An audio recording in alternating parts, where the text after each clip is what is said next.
Mort de Jean-Marie Le Pen, au RN, des hommages ambivalents. Les cadres du parti d'extrême droite ont rendu un hommage appuyé au fondateur du Front National faisant fi de ses déclarations racistes et antisémites. Dites-vous que là, en ce moment, on a les mêmes personnes qui accusent, depuis le 7 octobre, la gauche d'être antisémite, qui sont en train de rendre hommage à Jean-Marie Le Pen, de pleurer la mort de Jean-Marie Le Pen, de faire des tweets « Ok, oui, il y avait peut-être des trucs un peu bof, mais c'était quand même un grand homme », des tweets ambigus, des trucs qui sont des soutiens, mais pas vraiment assumés, ou parfois carrément assumés. Hein. Les influenceurs antisémites Alain Soral et Dieudonné, comme l'Action française, les figures identitaires comme les canaux néofascistes pleurent le visionnaire, le lanceur d'alerte, l'homme courageux. Tout ça, c'est des citations. Parce qu'en gros, là, les gens, cette situation, je vous donne ma take tout de suite. En fait, il n'y a pas grand-chose à dire. Jean-Marie Le Pen, politiquement, depuis longtemps maintenant, c'était un boulet pour le FN. Et d'ailleurs, ils ont bien compris qu'en termes de communication, ce mec-là était désastreux. Et donc, ça fait, je sais plus, genre 15 ans maintenant, ça fait longtemps ils ont tout fait pour que leur image s'éloigne. Ils ont renommé le parti, ils ont viré Jean-Marie Le Pen du parti, ils ont tout fait pour pas être associés à ce gars. Donc, honnêtement, le fait que ce gars-là meure et que maintenant, on n'a jamais eu autant de députés au Rassemblement national et ils n'ont jamais été aussi proches du pouvoir, en gros. En tout cas, peut-être vous allez comprendre pourquoi j'étais pas en train d'aller faire la fête hier soir avec des gens. On va parler de faire la fête, mais bon. C'est juste, j'ai du mal à comprendre les gens qui font comme s'il y avait un impact politique positif à cette histoire-là. Vous voyez ce que je veux dire ou pas? Il était déjà mort politiquement, ouais, depuis un moment. Enfin, il était mort politiquement, son image, parce que lui, il avouait ce que d'autres personnes au RN font tout pour ne pas avouer et pour essayer de paraître comme pas raciste, pas homophobe, pas sexiste. Après, le RN a fait un communiqué officiel pour rendre hommage à Le Pen. Voilà, donc après, ce que tu peux tirer de cette situation, c'est de noter tous les gens actuels du RN qui soutiennent encore Jean-Marie Le Pen. Vous vous souvenez même, Bardella avait dit à la télé il y a quelques mois, on lui avait posé frontalement la question, genre, est-ce que Jean-Marie Le Pen est antisémite? Il avait dit, je ne pense pas qu'il est antisémite. Jean-Marie Le Pen, il est antisémite. Et je ne crois pas, je ne sonde pas les cœurs et les reins, et je ne le crois pas. Ah, vous ne croyez pas que Jean-Marie Le Pen est antisémite? Je ne le crois pas. Maintenant, je suis né, été condamné plusieurs fois pour Monsieur Duhamel, je suis né en 1995 et vous me parlez d'un temps que je n'ai pas connu. Ce qui est du négationnisme, parce que Jean-Marie Le Pen est évidemment un antisémite, tout le monde le sait. Je pense que pour des personnes, parce que honnêtement, il y a des gens qui sont matrixés par la propagande de le RN n'est plus le parti de Jean-Marie Le Pen, leurs idées ont complètement changé, leur programme n'a rien à voir avec celui de Le Pen 2002 ou des trucs comme ça. Mais le fait que la grosse majorité des gens au RN sont en train de rendre hommage, d'essayer de lisser les côtés complètement fascistes, complètement nazis de Jean-Marie Le Pen publiquement, ça c'est un truc, tu peux t'en servir pour convaincre les gens. Tiens, si vraiment ça avait plus aucun rapport avec Jean-Marie Le Pen, pourquoi aujourd'hui il y a plein de gens qui font des hommages politiques et qui minimisent, on va regarder les tweets exacts. Qu'est-ce qu'il a dit Bayrou? Au-delà des polémiques qui étaient son arme préférée et des affrontements nécessaires sur le fond, Jean-Marie Le Pen aura été une figure de la vie politique française. On savait en le combattant quel combattant il était. Je rappelle que le mec est multi-condamné pour incitation à la haine raciale, pour négationnisme. Les chambres à gaz sont un détail de l'histoire. C'est des polémiques. Voilà, le langage utilisé par des libéraux, des macronistes. Les macronistes, ne pas euphémiser, ne pas minimiser les fascistes challenge. C'est en permanence les mêmes trucs. Le communiqué est lunaire, je l'avais même pas lu. C'est complètement lunaire, ce genre de tweets. Alors que t'as le mec, le fondateur du mouvement fasciste français moderne. C'est avec Jean-Marie Le Pen que dans les années d'abord 80, 90, jusqu'à son arrivée au second tour en 2002, c'est lui qui était le leader de ce mouvement de l'extrême droite française. Je rappelle qu'on a retrouvé son couteau en Algérie dans une maison d'Algériens torturés. Oui, non mais attends, il a participé à la guerre d'Algérie, l'Indochine. Le mec en termes de colonialisme français, d'impérialisme, et c'est en plus le mec assume à 1000%. Est-ce qu'on peut se mettre une vidéo? Est-ce qu'on a J'ai l'impression quand même tout le monde connaît Jean-Marie Le Pen, peut-être à part les personnes les plus jeunes dans le chat. Je ne dis pas que les chambres à gaz n'ont pas existé, mais je crois que c'est un point de détail de l'histoire de la Deuxième Guerre mondiale. Ouais, un point de détail. Non, mais est-ce que 6 millions de morts. Est-ce que vous affirmez... Non, pardon. Je n'ai pas compris, mais... Non, mais 6 millions de morts, comment c'est Juifs, oui. Dans la Seconde Guerre mondiale, vous considérez que c'est un point de détail? Non, c'est la question qui a été posée, c'est de savoir comment ces gens ont été tués ou non, n'est-ce pas? Oui, c'était pas un point de détail, quand même. Si, c'est un point de détail, je veux dire de la guerre, oui. Enfin, écoutez, est-ce que c'est... voulez-vous me dire que c'est une vérité révélée à laquelle tout le monde doit croire? C'est une obligation morale. Imaginez, c'est ça le débat. 1987, les gens. Des trucs qu'il a dit et qu'il a maintenus. Ah oui, mais même les trucs pour lesquels il a été condamné, après il les a maintenus. Il avait vraiment, ce gars-là avait vraiment une sorte de fierté de juste perdurer dans son nazisme et dans son négationnisme et dans tous ses propos racistes et tout. Le mec a double down pendant toute sa carrière. Il se faisait condamner. Il n'en avait rien à faire. Hein. On le connaît, mais nombre de gens hier qui connaissaient pas ses propos, son lien avec la guerre d'Algérie, il y en a plein. Ouais, je pense que c'est quand même intéressant d'en reparler vite fait, quoi. C'est tout de même un peu artificiel de faire venir des joueurs de l'étranger et de les baptiser équipe de France.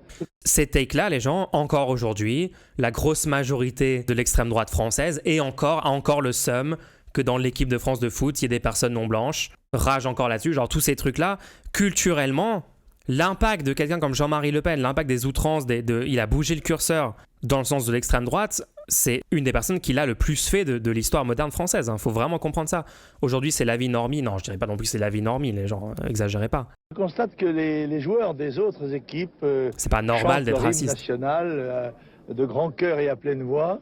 Alors, je constate que la plupart des joueurs de l'équipe de France ne le chantent pas ou visiblement ne le savent pas. Le sidaïque, si vous voulez, j'emploie ce mot-là, c'est un néologisme, il n'est pas très beau, mais je n'en connais pas d'autres. Celui-là, il faut bien le dire, est contagieux par sa transpiration, ses larmes, sa salive, son contact. C'est un espèce de lépreux, si vous voulez. Et je crois à l'inégalité des races, oui, bien sûr. C'est évident. Toute l'histoire le démontre. Elles n'ont pas la même capacité, ni le même niveau d'évolution historique. Ça me fait rire quand même. Quand je repense au débat Cassius Lady, Jack Le Fou, où il y avait un tas de gens qui me disaient « mais Mulch ». Vous vous souvenez, le débat qu'on a fait après ça, c'était qui? C'était un autre gars qui se disait Apostat, là, qui me disait « non, mais c'est pas le sujet, les races biologiques. En France, l'extrême droite, c'est pas leur conception. » Ou toutes les personnes qui disent « mais non, mais aujourd'hui, la façon dont ils sont racistes, c'est de parler de différences culturelles. C'est plus le racisme assumé biologique en parlant de gènes inférieurs et tout, comme Jean-Marie Le Pen. » Et là, vous avez toute l'extrême droite française dans leurs canaux Telegram, sur Twitter, tous les influenceurs, etc., qui sont en train de reposter des clips de Jean-Marie Le Pen en disant, quand même hyper basé, il disait les termes, lui, il posait les sujets sur la table, il n'avait pas peur du tribunal islamo-wokiste des médias ou je sais pas quoi. Ils croient tous, aujourd'hui, ce que dit Jean-Marie Le Pen dans ces clips-là. Il faut se rendre compte de ça. Il ne peut pas être fasciste, c'est une idée, le fascisme, ouais. On le voit ici au ralenti, hors de lui. Jean-Marie Le Pen plaque contre le mur la candidate socialiste Annette Polvaz-Berjal. Ouais, littéralement agresser des élus. On en a marre de vous, on en a marre. Vous avez compris, on en a marre. Insane. 97, il est sur le terrain avec ses gros bras nazions autour de lui à taper des gens et tout, c'est complètement lunaire. Hein. Le gars était à visage découvert, ouais. Je vais te faire courir, moi, tu vas voir le rouquin là-bas. Hein? Pédé. Ça va, Camo? Ah, ça m'a rajeuni. Tout le monde connaît ces clips, ouais, sauf peut-être les plus jeunes. Les Roms d'Europe de l'Est qui n'ont jamais ni su ni voulu s'intégrer aux sociétés européennes, qu'ils côtoient pour certaines depuis 5 siècles, qui disent « nous sommes comme les oiseaux, nous volons naturellement ». Lorsque vous avez parlé de points de détail, vous avez regretté à un moment donné ou à un autre? Pas du tout. À aucun moment. À aucun moment. Le fait qu'en 2015, il était encore invité à la télé. Je sais plus trop, est-ce que ces dernières années, il a refait des passages médias? Je pense qu'il a dû en faire. Ce que j'ai dit correspondait à ma pensée. Un des derniers trucs que j'ai vu de lui, c'était quand il avait reçu des nazis pour lui chanter une chanson chez lui, avec des caméras et des gens en train de... Ouais, moi désolé les gens, j'ai plus l'impression qu'actuellement, intérieurement, genre en interne et tout, les gens du RN sont en train de pousser des soupirs de soulagement, à se dire genre, wow, enfin, un de nos plus gros boulets en termes d'image qui est parti. Parce qu'à chaque fois qu'il faisait une dinguerie, qu'il disait un truc ouvertement raciste et tout, évidemment, ça refaisait un truc dans les médias où tout le monde se disait « Ah oui, attends, c'est vrai qu'en fait, le RN, c'est le FN et que en fait, c'était Jean-Marie Le Pen. » Le fait qu'il ait pu être invité hors période de campagne comme élu, c'est une dinguerie, ouais. Que les chambres à gaz étaient un détail de l'histoire de la guerre, à moins d'admettre qu'elle soit la guerre qui soit un détail de vous des chambres à gaz. ces propos? Oui, absolument, je les maintiens, parce que je crois que c'est la vérité. C'est ouf. J'ai vu plein de gens sur Twitter dire ah, le tweet de Mélenchon, il était trop mou. On aurait aimé qu'il fasse le même tweet que pour Thatcher, où il avait dit elle va découvrir en enfer ce qu'elle a fait aux mineurs, c'était ça. Mélenchon qui dit le respect de la dignité des morts et du chagrin de leurs proches n'efface pas le droit de juger leurs actes. Le Pen reste insupportable. Le combat contre l'homme est fini, celui contre la haine, le racisme, l'islamophobie et l'antisémitisme qu'il a répandu continue. Ouais, les gens, je pense que c'est un bon tweet. Honnêtement, vous voulez des tweets où on poste le clip des crabes qui dansent et tout. Et il y a des gens qui le font. Ok, très bien. Mais Mélenchon, en termes de communication politique, stratégiquement, ce genre de tweets, il a totalement raison de faire ce genre de tweets, les gens, si vous réfléchissez. Littéralement, on a dû arracher le phone des mains, je vois pas autrement.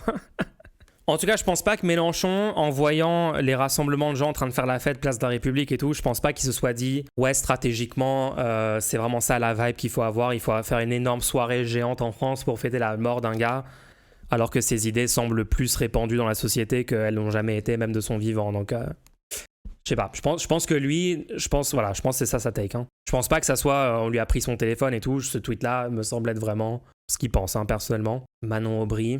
Jean-Marie Le Pen est mort, ce n'était pas juste une figure de la vie politique française comme a réagi François Bayrou.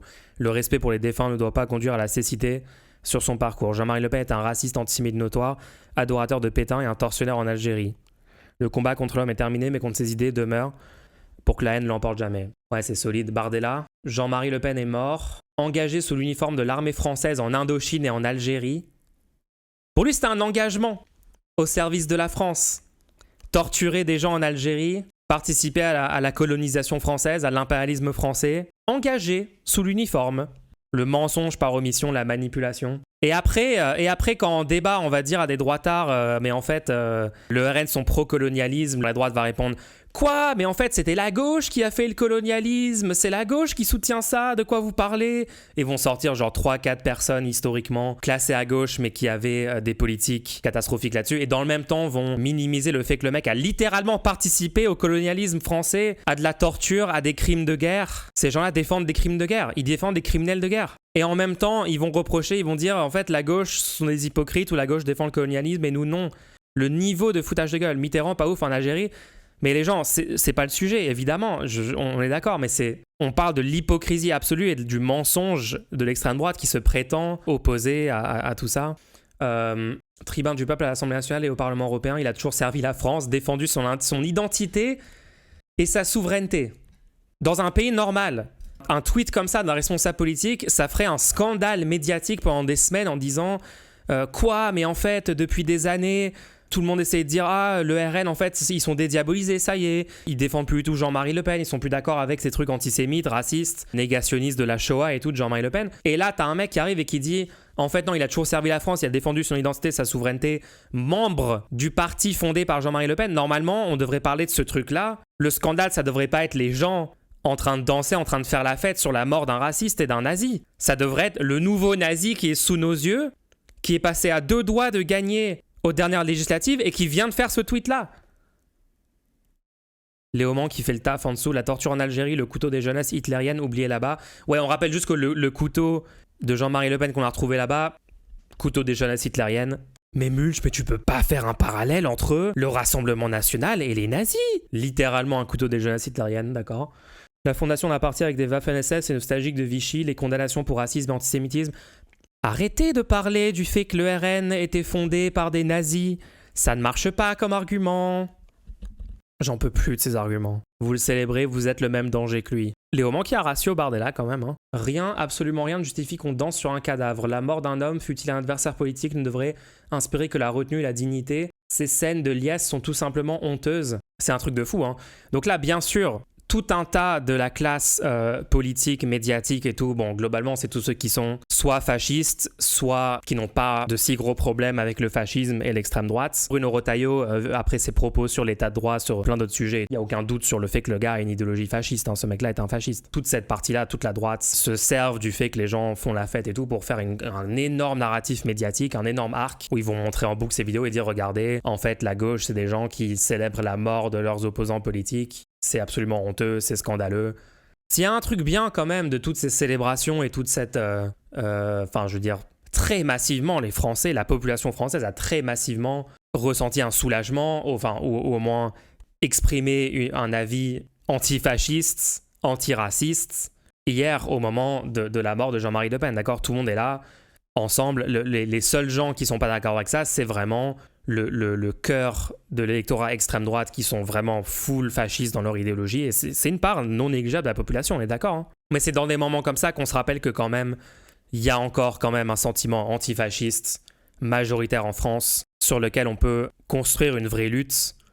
Les dernières élections, les gens sont allés quand même faire barrage. Bon, c'était très inquiétant, la dissolution, la campagne, les résultats premier tour, et c'est pas impossible que l'extrême droite arrive au pouvoir. On va tout faire pour l'éviter. Mais moi, c'est dans les moments comme ça, je me dis, bon, il y a quand même un noyau antifasciste, antiraciste qui est là dans la société française. Je suis désolé, on peut quand même... Le gars a carrément enregistré des disques de chants nazis.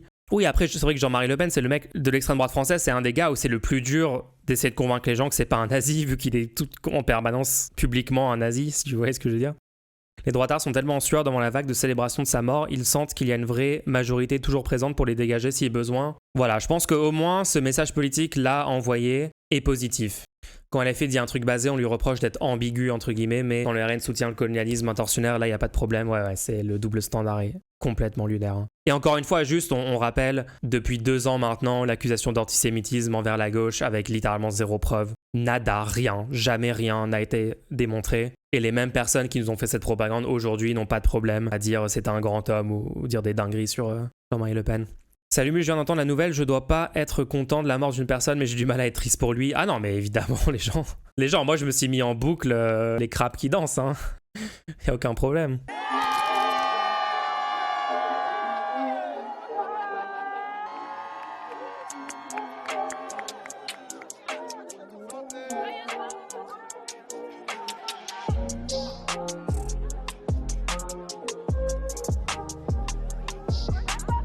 Toute l'extrême droite française, quand c'était Naël qui était tué par la police, célébrait la mort de Naël ouvertement en se moquant des photos de la mère de Naël dans une manif en train de lever le poing en disant est-ce que vraiment elle est en deuil? Vous vous souvenez de tout le racisme, l'apologie du meurtre. On rappelle que ce policier est un meurtrier. Là, aucun problème à célébrer la mort. Par contre, ils vont dénoncer le fait qu'il y ait des gens là qui célèbrent une mort en disant c'est absolument scandaleux, célébrer la mort de quelqu'un. Alors que dans un cas, on parle d'un nazi. Et dans l'autre cas, on parle d'un enfant qui s'est fait tuer par un policier meurtrier. Le mec est devenu millionnaire grâce aux dons et aux héritages de gros raslards comme lui. Ouais, la cagnotte. Pour littéralement remercier le policier d'avoir tué un enfant arabe. On n'oublie pas tout ça, hein. Bon, je sais pas, j'ai vraiment l'impression que je suis en train de dire des banalités, des trucs qui sont hyper évidents, donc je... Mais bon, après, en fait, je me sens un peu obligé, après tout l'arc Cassius Lady et tout, je me sens obligé de préciser des trucs qui me semblent évidents, parce qu'on était quand même dans une méta où le débat c'était est-ce que Hitler est d'extrême droite ou pas. Donc à un moment, je commence à avoir des doutes sur le fonctionnement mental d'une partie de mes concitoyens, si vous voyez ce que je veux dire. Sachant que ces gens ont énormément de gens qui les écoutent, qui les pensent pas d'extrême droite, qui les pensent limite progressistes, dans une vraie lutte contre l'obscurantisme, contre la religion. Comment c'est possible qu'il y ait autant de milliers et de milliers de personnes qui tombent dans des pièges comme ça? Enfin, il y a un niveau de méconnaissance, d'ignorance sur des sujets que moi je me dis, mais attends, tout le monde sait qu'Hitler est d'extrême droite, et en fait non, c'est lunaire. Moi je dissocie complètement. Faut toujours préciser et énoncer les faits, je me sens obligé. En tout cas, dans la métapolitique de la France, début 2025, ouais, il y a des trucs qui me semblent évidents, mais je me dis c'est peut-être nécessaire d'expliciter quand même, tu vois. Voilà, donc pour moi, ce que je conclue de cette situation, il n'y a pas grand-chose de plus à dire sur la mort de Jean-Marie Le Pen, d'accord? Ce mec-là était déjà finito politiquement depuis un moment, c'était plus un boulet qu'autre chose pour l'extrême droite française à mon avis. Vous pouvez pointer du doigt le fait que l'extrême droite ont tous rendu hommage et considèrent tous aujourd'hui que c'est un grand homme et minimise, euphémise ou mentent carrément sur les trucs les plus horribles qu'il a fait et qu'il a dit. Mais c'est un peu un non-événement en termes d'impact politique. Il faut vraiment comprendre que le problème de fond est toujours là devant nous. Si vous avez fait la fête, si vous vous êtes réjoui hier, etc., bon voilà, prendre ça comme juste une excuse pour vous, je sais pas, aller sortir de chez soi, voir ses potes, boire un verre, dire yo comment ça va récemment. Toute excuse est bonne à prendre, hein, les gens. Mais souvenez-vous que le problème de fond il est devant nous, la lutte elle est là, elle continue. Et que limite, ça sera peut-être plus simple pour le RN dorénavant de se séparer de l'image de Jean-Marie Le Pen maintenant qu'il est littéralement mort. Ouais, BPT, t'avais fait un bon post dans le Discord. Le fait qu'un mec soit mort de vieillesse, j'ai du mal à voir ça comme une victoire parce que l'action, c'est juste attendre. Au contraire, je vois ça comme une défaite parce que le mec meurt en laissant derrière lui la plus grosse menace possible pour la population, un parti qui se fait bien voir et qui est une menace fasciste au niveau des années 30 alors que de son vivant, ses idées étaient considérées nauséabondes et qui n'étaient reçues nulle part. On a merdé grave, le niveau de conscience de la population est en chute libre. J'ai aucune raison de me réjouir aujourd'hui, son mouvement horrible lui a survécu. Ah, ça va être dur pour moi d'être en désaccord avec ça. Hein. Il y avait autre chose, il y avait une autre partie ou ça finissait là, BPT? Je pense qu'on a fait le tour là-dessus, je vois pas trop ce qu'on peut dire de plus. Hein.